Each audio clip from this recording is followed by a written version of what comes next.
Kia ora everybody.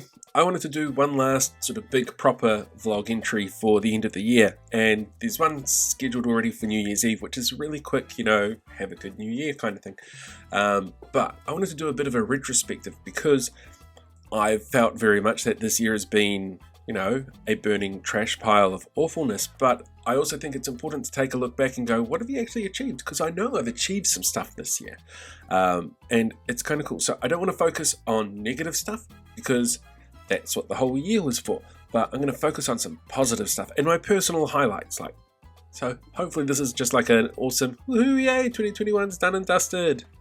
Right, so one of the things that you're probably not aware of, because you physically can't see it behind me, I actually have on the wall here a whiteboard. It's not a vision board, it's a whiteboard with a corkboard next to it that I can attach things to. And I set myself some goals at the beginning of the year, so this for me is a really cool way of being able to go, yeah, alright, that's cool.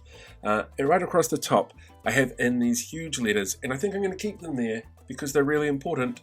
Fuck them all, just be Paul. My mantra for 2021 and for 2020, and I think 2022. We'll see how much leverage I can get out of it over the next 12 months or so. So I have on there 3 things that I wanted to achieve during 2021, and I achieved at least 2 of them, and one of them I couldn't because there was a lockdown that stopped things from happening. But the other 2, I think I've actually worked on a little bit more than I expected to, which is definitely not a bad thing. Alright, so the first thing on my list up there is The Siege of Cinema 3, which is a feature film script I've been working on about a ragtag bunch of people in a cinema who are trying to save the movie theatre from shutting down. It is a fun, hopefully witty mix of some experiences I've had, as well as like a homage to film and cinema itself, which has had a really tough time of late. It's very difficult to open movies in the middle of a pandemic, but movies will survive. I am so proud of the fact that not only have I finished the feature film and done several revisions and drafts since then, I managed to get some awesome feedback on it through the New Zealand Film Commission blacklist plan. I have been kind of putting it to the side a little bit because I didn't want to jinx it with the 2021-ness of everything. But it is one of my goals for 2022 to make sure that we make some serious steps in the right direction so that you guys can actually see that.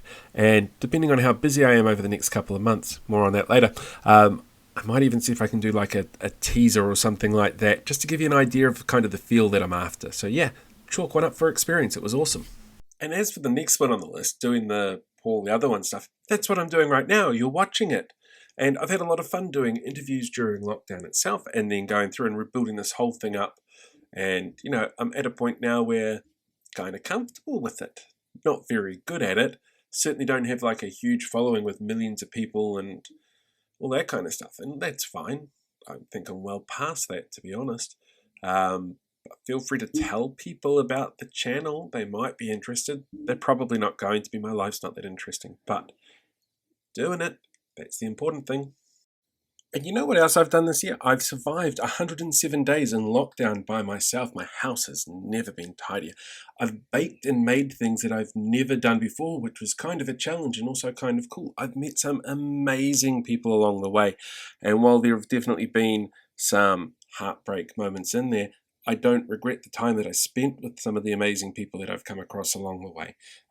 I created a whole bunch of content thanks to a whole bunch of friends and whānau who are helping me stay afloat with contracting stuff, and with the help of that kind of stuff, I've actually just landed a role with Auckland Council as their social media coordinator for movies and music in the park over the next few months. So I'm going to get to go and see different parts of the city I haven't been to before.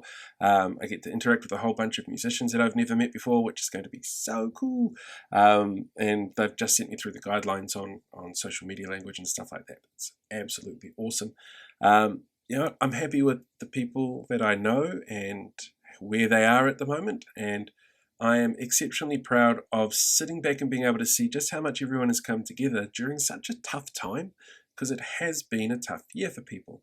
Oh, and I left an incredibly toxic job with a company that didn't appreciate me for me, and it felt really good to go into a place that, even though it didn't last because of everything that happened, it felt really good to be appreciated and to not be talked down to or constantly on call. So anyway, that was 2021. It wasn't as bad as it could have been. I'm very lucky that I haven't lost anybody to COVID. I'm incredibly lucky that I don't think any of my family has passed away this year. Touch wood, that stays the same for 2022.